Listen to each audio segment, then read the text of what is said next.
नमस्कार, मी पंजाब डक आणि आज आहे 14 जुलै 2025 आणि आज माझ्या महाराष्ट्रातल्या शेतकऱ्याला या ठिकाणावर मी अंदाज देणार आहे. तर राज्यातल्या सर्वप्रथम शेतकऱ्याला सांगू इच्छितो की राज्यामध्ये आज 14 आणि 15 म्हणजे बऱ्याच ठिकाणी भाग बदलत पाऊस पडणार आहे म्हणून हा अंदाज लक्षात घ्यायचा.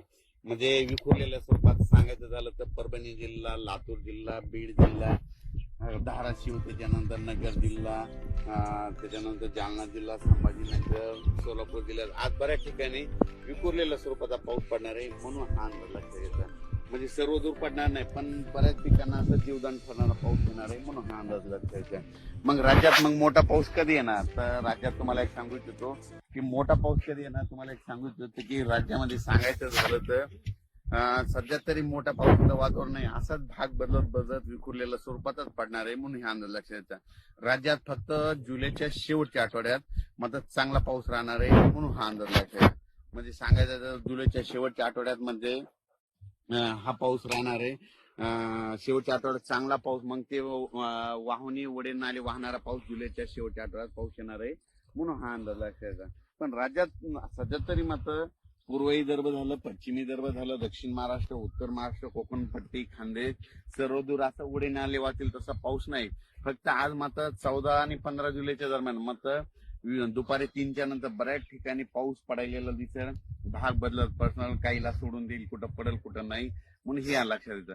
पण राज्यात सध्या तरी मोठं नाही, पण राज्यात मात्र 14-15 आज बऱ्याच ठिकाणी ठिकठिकाणी पाऊस पडणार आहे म्हणून हे लक्षात येतं.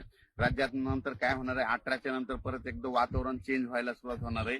18च्या नंतर काय होणार आहे मग हे नांदेड जिल्हा झालं, लातूर जिल्हा झाला, अक्कलकोट, सोलापूर, उदगीर, निलंगा ह्या शेतकऱ्यांचं काय झालं पाऊस नसल्यामुळे त्यांचे सोयाबीन थोडं सुकत येतं. त्यांना सांगू इच्छितो की 18च्या नंतर तुमचं नांदेड झालं, धर्माबाद झालं, बिलोली झालं, नायगाव, त्याच्यानंतर इकडं त्याच्यानंतर जळकोट त्याच्यानंतर अक्कलकोट ह्या भागामध्ये मग 18-19 पासून जरा चांगला तुमच्याकडे पाऊस पडणार आहे. कारण की काय होणार आहे 18च्या नंतर तेलंगणा, आंध्र प्रदेश, तामिळनाडू, कर्नाटक तिकडे पाऊस पडत राहिल्यामुळं आपल्या महाराष्ट्राच्या सीमालगत ह्या पट्ट्यामध्ये पाऊस येणार आहे म्हणून त्यांच्यासाठी म्हणजे लातूर जिल्ह्याच्या त्या बॉर्डरच्या शेतकऱ्यांसाठी आनंदाची बातमी.